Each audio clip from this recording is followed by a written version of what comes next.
Have you ever wondered if your kid has autism? You know that your kid has ADHD, but there are things, behaviors, things that he do that you're not sure what it is, autism or just ADHD. Well, in this video, I'm going to tell you 7 things that we notice at home with our kid that has ADHD, diagnosed ADHD, and the reason why we think he also has autism. So my name is Laura. I am an ADHD parent coach. I am also the founder of Good ADHD Moms, a community with thousands of moms where we are meeting every week to talk about our ADHD kids and what we can do to have a better life and calmer homes. I also have ADHD and a kid that has ADHD as well. And all my life I've been surrounded by this beautiful mind and that's who I am. I'm certified as coach and I'm here to help you. And at the same time, I've put together a really great resource for you. It is a 6-part video course on how to stop explosions today with an ADHD kid. Because I lived it at home, I know what it is like. It's really hard to have a kid that explodes all the time. It's horrible. And I learned how to deal with it last year, and now my house is calm and beautiful, and I want the same for you. So I put together this free course for you. Just click the description, a link in the description below, and you can see the link. Enter your name and email and you'll have the video course. So it's 6 videos for 6 days. Each of the videos is 10 minutes.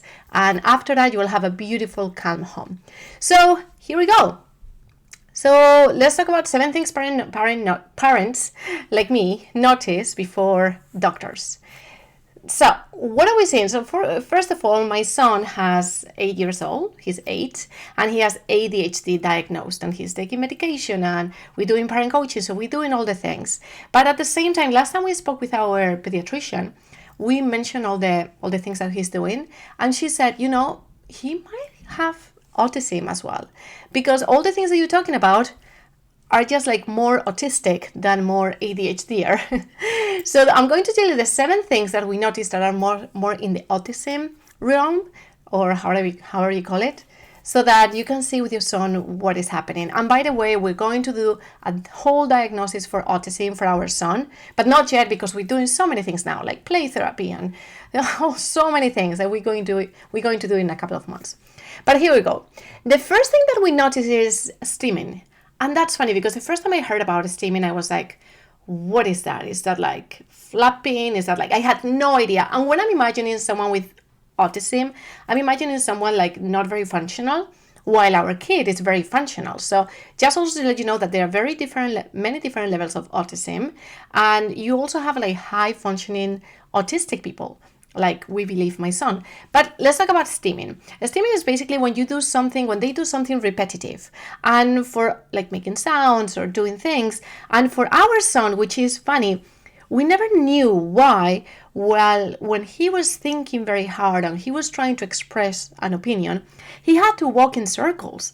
Like if you look at him, it's crazy. He will be telling us something about the latest video game and he's like walking around the table, looking at the ground, thinking, talking. And he has been doing that since like he's 3-4 years old. It's kind of crazy. He just like walks and talks. And it looks like his brain needs this movement to think. So that's one of the things that we notice with him, is that he needs to move to express his opinions and to think clearly.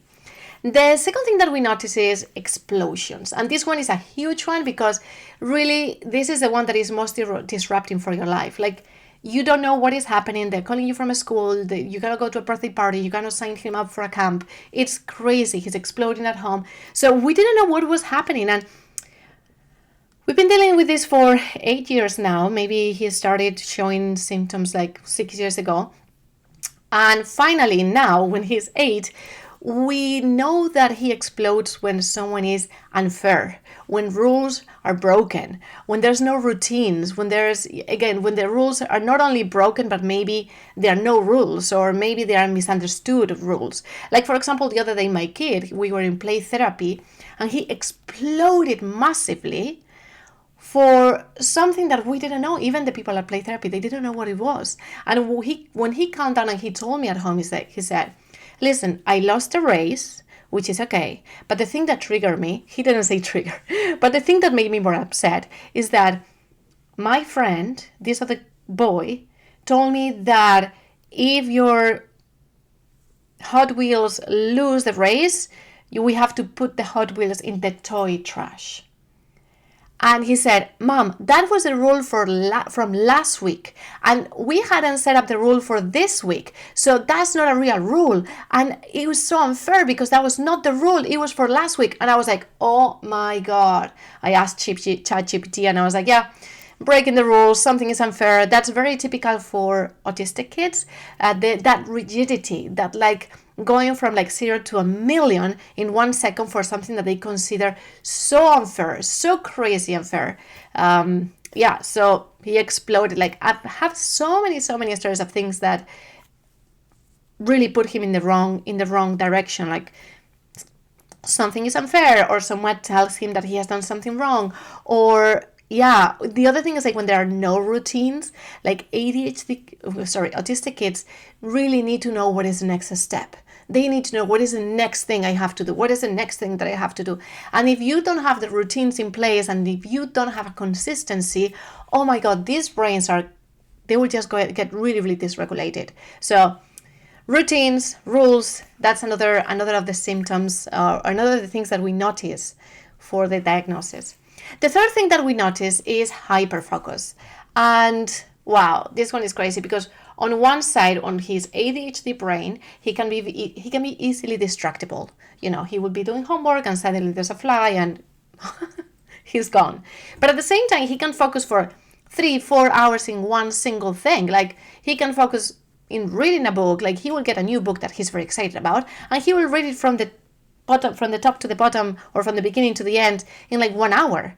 And please, Mom, don't bother me. He will go to his bed and he will just read the book. Or for example, with Legos or with Hot Wheels, he will just enter this like focus mode. I call it also like a genius mode.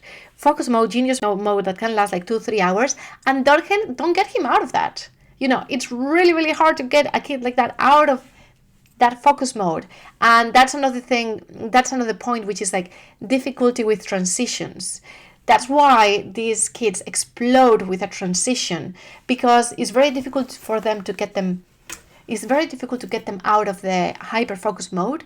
And if you keep on nagging them, they're going to explode. This is a fight or flight response. Stop, I'm fighting here. I'm going to explode because I'm in a hyper-focus mode and this is the most important thing I'm doing in my life. What are you doing? Stop bothering me. And they're going to explode. Okay, so that's the next point, is like difficulty with transitions and time blindness. Basically what I said.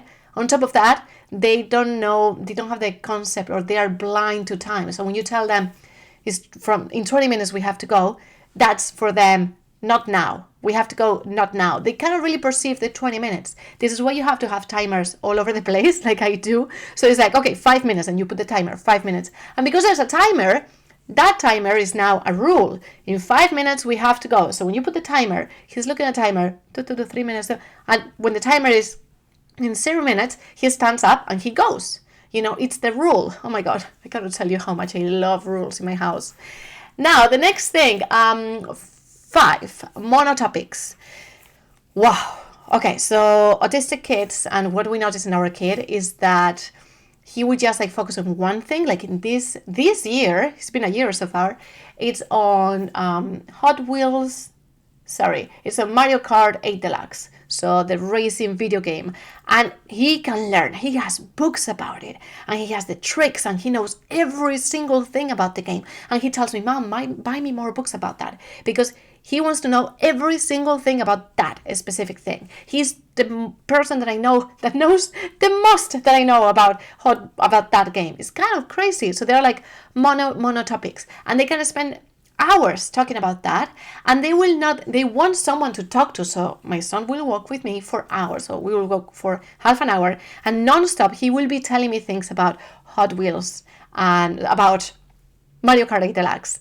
And I'll be there like listening and saying, really, blah, blah, blah, blah. And they can talk about that for ages. And the other thing is like, they don't get the social cues. Like they don't get that someone may not be listening or someone may not be interested in the topic. They just talk about it nonstop. This is why it's also sometimes hard for them to make friends, because I actually have a nephew of mine. He talks about dinosaurs nonstop. Or now he talks about another video game nonstop. And his mom will be all the time like, oh, stop talking about that. Don't bother me with that. And this kid is becoming very isolated because no one wants to talk to him about that, which is another thing why it is important to be with them, with your kid. Well, with my kid, for example, I listen to these conversations. Even though I don't say anything, I'm there listening to him because I know it's really important for him for the connection piece.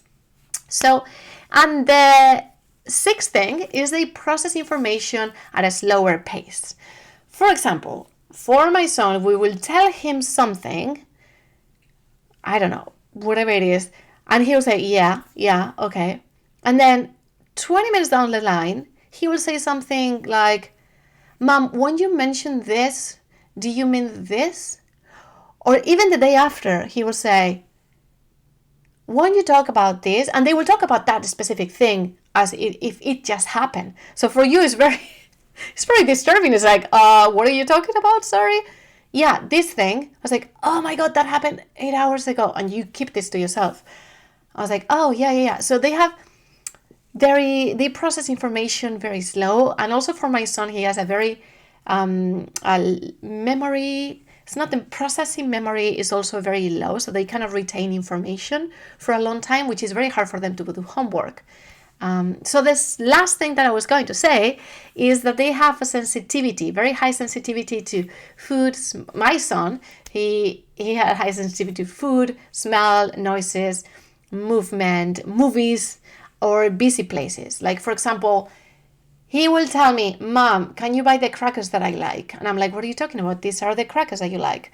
And there are two different brands, Amazon brand or Trader Joe's brand and Ritz brand. And he's like, yeah, but they are not the same. These are not the same. And I'm looking at the boxes. And I was like, oh my God, these are not Ritz. And then when I bring him the right ones, he's like, yeah, these are the right ones. And when you taste them yourself, you're like, oh my God, it's exactly the same thing. And the other thing is same with the smell. Like if your son is going to the car, like our son will go to the car and say, Mom, it smells really bad in the car. And no one can smell anything. It's because he can smell it. He has these superpowers. Then the same thing with noises. And actually with my son with movies. Like for example, if there's a movie with a lot of feelings, a lot of explosions, like, even now all these Pixar movies and Disney movies, they all are crazy emotional with like characters dying and this and that. He cannot watch a full movie. Like the only movie that he watches is Mario Kart 8 Deluxe. I don't know, the new Mario movie. I told you he's obsessed with Mario. Because he knows the movie inside out and there's no crazy movements. But anything else, we don't watch movies at home because of his sensitivity. And the other thing that I was going to say about sensitivity is like busy places. For example, I will take him to... Where did I take him last time? Oh my God, it was a disaster. Oh yeah, we went to a museum in New Jersey, the Liberty Museum in New Jersey. And it was a day where schools were off. And we were there and he had an explosion. And I was just like looking around the museum and I was like, oh my God, this was a mistake. It was day after the school. The museum was so busy. There was no space. Kids were crying. And all that is like too much for them. So for all these 7 reasons, these are the 7 things that we notice with our son. We really think he has autism. And these are the 7 reasons, the 7 things that we notice. But before we continue, I want to tell you that I also created an accountability group and a support group for moms of kids with ADHD and autism. And I want to invite you over because it is a really, really, really, really cool group. So it's called Good ADHD Moms. And we have high-level accountability, a sisterhood of moms, thousands of moms talking about their kids. And we also talk weekly. We have a 1-hour live stream Q&A with me weekly to talk about your kids and to talk about what to do with the specific situations. And that is so valuable because listen, parent coaching and ADHD parent coaching is one of the things that have made most impact in my life. More than medications for our son, much more than that. It's incredibly useful. The other thing is you also get lots of different resources like the 4-step protocol to stop explosions today and the connection playbook, 50 activities that you can do with your son to build connection. All the things that you get is like daily calming routines, parent regulation toolkit that you need because you need to be calm in order to have a calm son. And we have these amazing communities. So check the link below in the description, join the community. We meet every Friday. Every Friday we have a call and we talk about what's going on in our life. And just like click the link below, just see everything that is included. There's so much included. You're going to love it. And enter your name and email and payment information. And it is actually really, really good price because I only wish my mom had the same information when I was little. So I'm giving you a 75% discount forever. So check it out below. I think you're going to love it. You need this because you need community and support and accountability. And I'll see you there. Okay, talk to you soon.